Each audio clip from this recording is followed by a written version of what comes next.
Ladies and gents, Chris Andre here. Find me at BetBoxing on Twitter or hit the subscribe button, the like button and the notifications button here on this channel. Let's carry on with our Euro 2020 guide with some boxing historical twists. I hope you guys are enjoying it so far. Let's get stuck into this one. Spain, Poland, Sweden, Slovakia, a very, very competitive group. Some good teams in there with a big history. Obviously, Spain are one of the giants of modern European football. They weren't always giants, but in more recent years, they have established themselves as really a superb side. So let's talk about who will come out this group and whether any of them harbour hopes of going all the way. Look at that snazzy background, by the way. How cool is that? You ready? Let's go. Let's get it started. Now, when it comes to Spain and their star player, I would have had to have gone with Sergio Ramos, the centre-back with a designer beard and his tattoos and attitude. He's as good as he is flamboyant, but he's injured and he misses out on the tournament. And when you're looking for star players to step in, listen, Spain rotate that side so much. Is it Gaia that's going to play at left back, or is it Jordi Alba that's going to play at left back? And you can pretty much apply that throughout the team pretty much. This dude's more indecisive than the missus when she's trying to decide what she's going to wear at night. There's more rotation in this side than a Conor Ben Hook. So it's one of those scenarios whereby we're going to have to wait and see who steps up. But he's a major, major blow for Spain. Now, in terms of the one to watch, I've got to go with Pau Torres. Pau Torres had a terrific season in the Europa League, winning it with Villarreal. He was a stalwart of that central defence, and he really is a brilliant centre-back. He can read the game. He can be a contact CB if he has to. He can be a leader if he has to. He's fantastic, and he's definitely one to watch. Expect him to make a big move over the summer. Now, let's talk about boxing. Let's talk about Pedro Carrasco. With a fantastic record of 105 wins, 66 by knockout, just 3 defeats and 2 draws. Was a superstar in his home country of Spain. In 1983, the WBC selected him in their 40 greatest fighters of the last 40 years. So you're talking about from 1943 to 1983. You're going through some golden eras right there, okay? He was a terrific fighter. He also went on a streak. It wasn't at the beginning of his career like Julio Cesar Chavez's was, but after an early defeat in his career, he went on a streak of 92-0-1. Right, sometimes that puts some other streaks of other more modern day fighters into perspective, right? And the draw came after he'd had 83 consecutive wins, and apparently the draw was somewhat contentious. He should have won the fight, so that could have been 84 wins in a row, and growing. So this was a terrific fighter. He had some great wins as well. He had wins against the likes of Miguel Vasquez, who was undefeated at the time, 33-0. He beat Borja Croft, who was 27-0 at the time. And he had some other good wins. Kid Tano, he beat Oli Maki. So he had some good wins there. But one of the fights he was supposed to have was against Ken Buchanan, one of the all-time greats who was on the Scotland list. He represented Scotland in our little mini breakdown. But Ken Buchanan wanted to fight Ishmael Laguna, and as a result, the WBC lightweight title was stripped off him in 1971, and he would go on to fight Mando Ramos instead. Now, Mando, this story is brilliant. Mando Ramos was an American, and it was the fight was held in his home country of Spain, and it was in Madrid. He was from Huelva, but it was in Madrid, his home country, and he was expecting to win. He was a European lightweight champion 4 years earlier, and here he was ready for that big step up, the title that was, in his opinion, rightfully his. But the fight was marred by controversy. Mando Ramos came out there, knocked him down 4 times, and he won the fight, or so he thought. He'd also landed a bunch of low blows earlier in the fight. But the reason this was so controversial is because the referee, it looked like, stopped the fight in favour of Ramos, but he hadn't. He disqualified Ramos for the low blows. And Pedro Carrasco was saying, look, he's a very good fighter, but he deserved this. Many of the Spanish press felt that actually there was an injustice that was done. This is kind of like a throwback to Andre Ward and Kovalev, the second fight.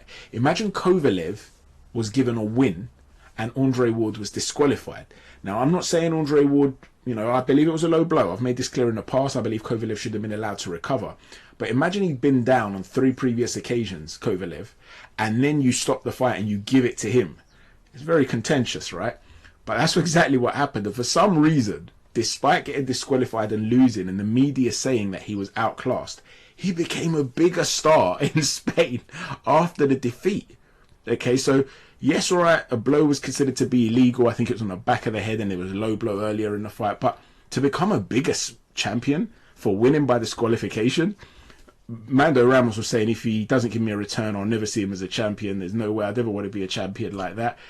And he started to appear, Carrasco, on magazine covers such as Hola. He got married to a famous singer out there, Rocio Jurado. So this dude was flying. This is like, how do you get that much credit for that? This is like, I don't know, boarding a plane to take your missus to Blackpool. Some sort of emergency occurs. They have to divert the plane to Paris. And the next thing you know, everyone's praising you for taking her away on a romantic weekend to Paris. What's that all about? Now, to put this all into perspective, he did give Mando Ramos a rematch. And he lost via split decision. But here's the irony. According to reports, he actually deserved to win the second fight. So the one that he didn't deserve, he got. And the one he deserved, he didn't get. To use the same analogy, to continue it, imagine after you come back with a missus and everyone's praising you. Oh man, you took her to Paris. What a regular George Byron you are. Regular Valentino, a Casanova. You decide, yeah, I've got to keep this up. So now you decide, okay, I'm going to take her to another holiday. This time I'm going to save up. We're going to the Caribbean, baby. I'm saving all this money, 2 years. Off we go. We're going to Tahiti. We're going to Jamaica. Where do you want to go? We're going. She tells you where she wants to go. You get on the plane and the airline loses the luggage and then you get the blame. That's basically what's happened here. When he didn't deserve the credit, he got praised. And when he did nothing wrong, he got mugged off. Poor Pedro Carrasco. So you knew there had to be a third fight. Pedro Carrasco lost again by split decision. So he ended up losing the rivalry 2-1, which from what I've read seems to have been the correct split when it came between the two fighters. 2-1 to Ramos is fair. It's just the way the judging came about that 2-1 might not have been the fairest of ways, but like I said, this guy is highly rated by the WBC. He achieved an awful lot in the sport of boxing, a terrific record as well. So Pedro Carrasco represents Spain. Moving on from Spain, we go to Sweden. In recent years, Sweden have been a very, very solid side, but they've lacked some creativity in midfield. The one area they've always had a consistent source of creativity is up front, and that's down to this man, Zlatan Ibrahimovic. He's got the agility of a cat, as you can see from that photo, because of his background in Taekwondo, believe it or not. So he's a trained fighter, and he's so arrogant. He was once asked what he got his wife for her birthday, and his response was nothing. She already has Zlatan. He's going to have to bring that level of confidence to the fore to make things happen. He's capable of the spectacular, but he is aging now. He's maybe lost half a yard of pace. Not that he was ever the quickest, but he's still capable of a moment of magic, and he'll be hoping to sprinkle some of that onto this Swedish team. In terms of the ones to watch, as you can see, for the first time I've picked a couple. Now you see the dude on the right hand side with the ginger hair, the reddish hair, the one that looks like the love child of Jason Biggs from American Pie and the Shermanator from American Pie. You know the one. That's Dejan Kulusevski. Now actually, you know who else Dejan looks like? Have you lot seen Dirty Dancing? You know the young kid, the son of the guy that owns the holiday place? I need to have a quick look and tell you what that place is called. The character called Neil Kellerman. He was played by an actor called Lonnie Price, a young Lonnie Price. He looks nothing like this dude now, but a young Lonnie Price definitely looks like Dejan Kulusevski. And don't try and make out like you haven't seen Dirty Dancing. I know you're sitting there screwing up your faces, acting all masculine. Don't tell me that you haven't sat there with the missus once or twice in your life with the girlfriend and she's made you watch Dirty Dancing and you pretend you didn't like it, but really, you know, it's an alright film. And then when you go on a beach holiday, you try to emulate the whole lift and she ain't got no agility, so you can't lift her up and you ain't got the right strength. So you end up dropping her and she looks like a seal falling off a diving board and you're both looking like you're going to drown. Don't try and pretend that that ain't happened to all of you. But anyway, Dejan Kulusevski, a very, very good player, plays for Juventus. He's a future star of Swedish football.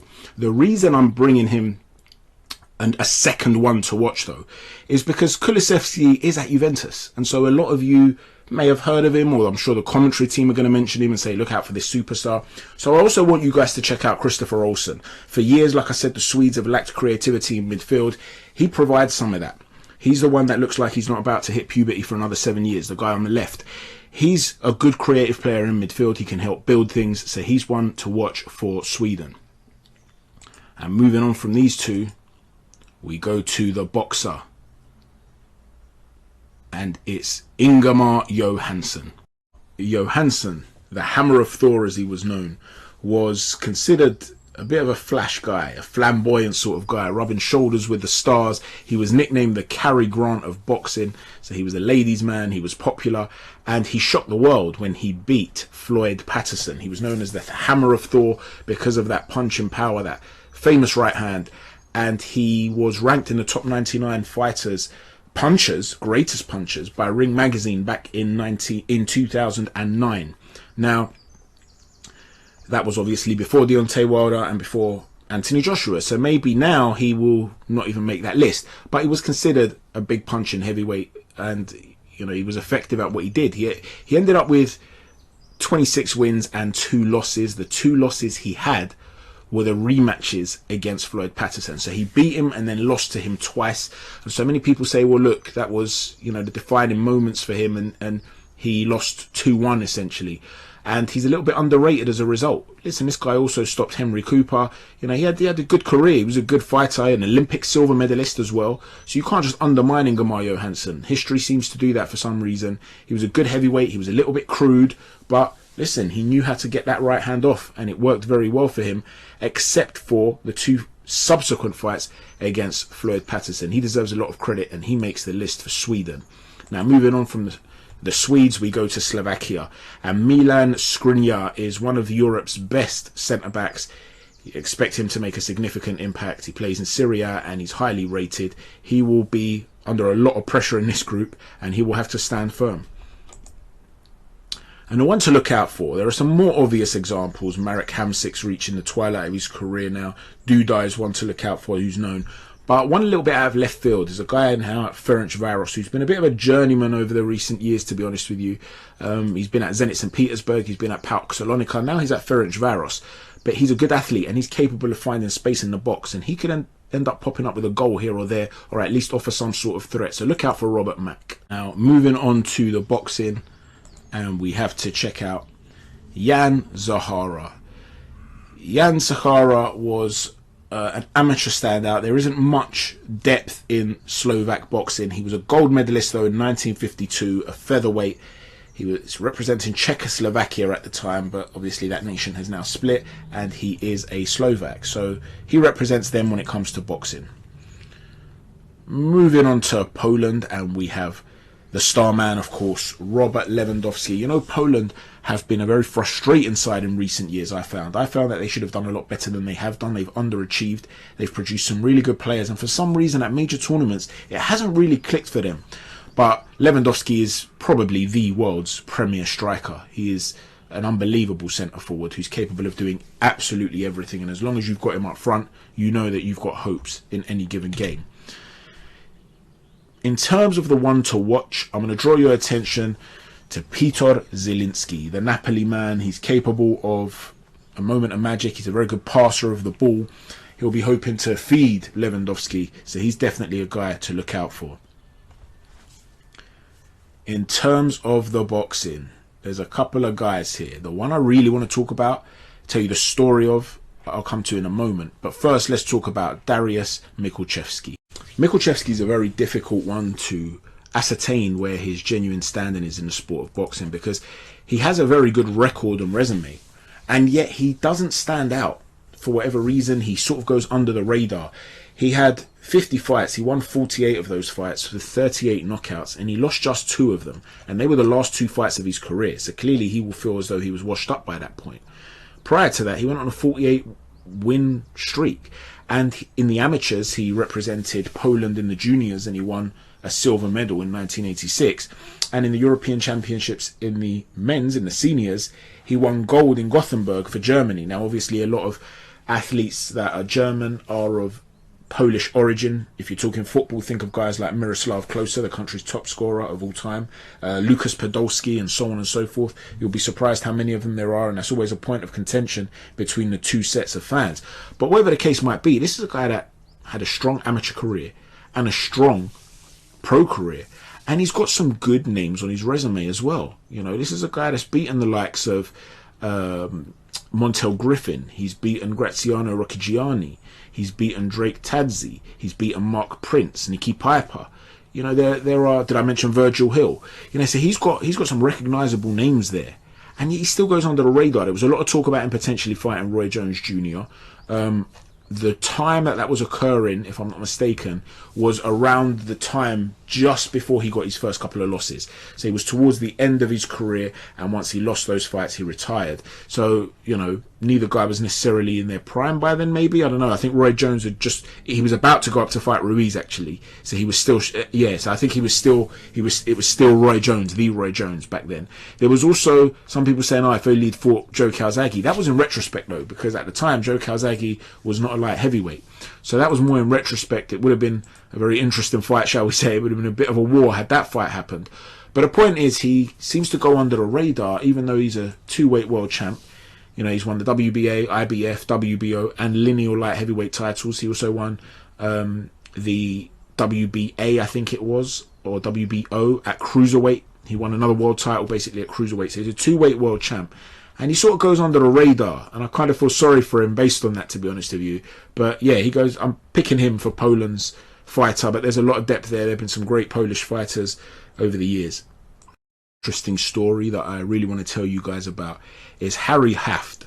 Now, Harry is the guy you can see there in black and white, that photograph there.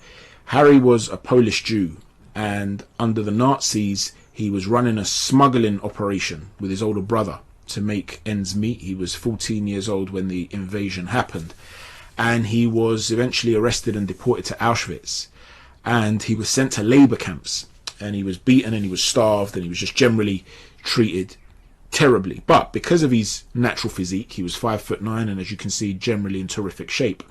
There was an SS officer who trained him to be a boxer.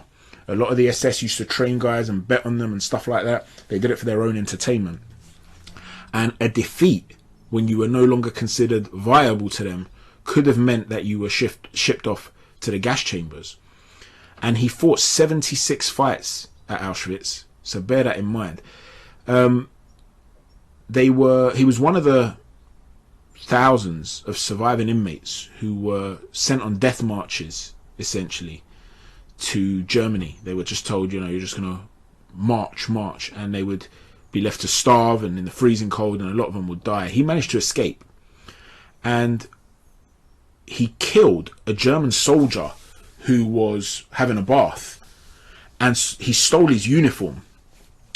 And so he started to hide out in this, well, from village to village. He was going around hiding his true identity, and he started staying with 2 elderly people, and they actually harboured him on their farm, which is clearly very nice of them. But for whatever reason, he felt that they would discover, or they did discover rather, that he was not German and that they were going to turn him over to the authorities. Now, I don't know whether this was an evil act in the sense that he just got paranoid and he decided to kill them, or whether they were genuinely suspicious and they accused him, in which case he felt like he had nothing left to do.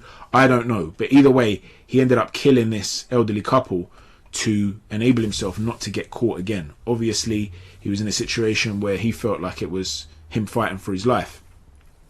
After that, he had a brief career in the United States as a heavyweight. Between 48 and 49, he fought 21 professional fights, and he won 13 of them, and he lost 8 of them. So, you know, he wasn't some superstar fighter or anything, but it's quite a story, you know, when you're sitting there and you're essentially trying to fight to the death just to survive. So who do I feel qualifies from this particular group? It's tough to say, but let me just show you this Hollywood production vortex. So listen, man, they should just get me directing a Hollywood movie. Look at this stuff. Look at that, man. Oh my word, the skills. So as you can see, I've gone for Spain and Sweden. And listen, Sweden are very defensively solid, and they're the sort of team that have already gotten something off of Spain in the last couple of years. They faced each other, and they're a very solid, underrated outfit. Whereas the Poles have some flair there, a bit more flair, but they seem to be hit and miss. And when you've got guys like Lewandowski up front, you're always going to have a chance against absolutely anybody. Zielinski, Milik, you're going to have a chance. but I think Sweden will probably be the team joining Spain. In terms of the fighters, I really struggled with this. So far, this is kind of like the group of death for boxing in a sense, because Carrasco's so highly rated, I felt like he had to go through. Now, Ingemar Johansson, the only guy he ever lost to, albeit on 2 occasions, was Floyd Patterson. And he's only the third guy apart from Lennox Lewis and Rocky Marciano to beat every opponent he ever faced. And he does have, you know, wins over Eddie Macken. He has wins over Henry Cooper, Dick Richardson, Joe Erskine. Bloody hell, I'm about to change my mind and put him in instead of Mikuchevsky in a minute. But but Mikuchevsky, look, he was a lineal champ with 23 defenses. And that's very impressive. A 2-weight world champ, by the way.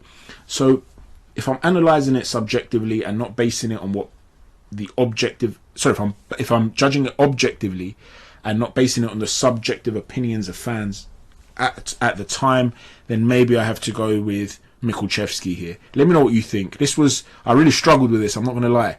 Let me know what you think.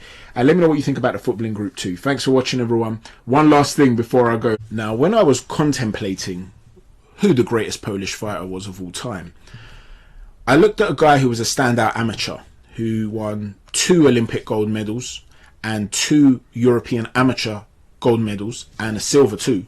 His name was Jerzy Kulej. Let me show you this guy. That's him right there. Now, I'm not saying he is the person I'm about to show you, but I've never seen him in the same room. Let's just put it that way. And if not, then just tell me these 2 ain't siblings. You ready for this? Ron Atkinson. You know, we've been talking about the love children of Jason Biggs and the Shermanator. Don't tell me that ain't Ron over there. Now, listen, I'm not saying they're necessarily related, but somebody's mother needs some questioning. That's all I've got to say. We need to get those DNA tests out there. Something needs to happen over here. Anyway, thanks for watching, everyone. Chat to you soon. Take care. God bless.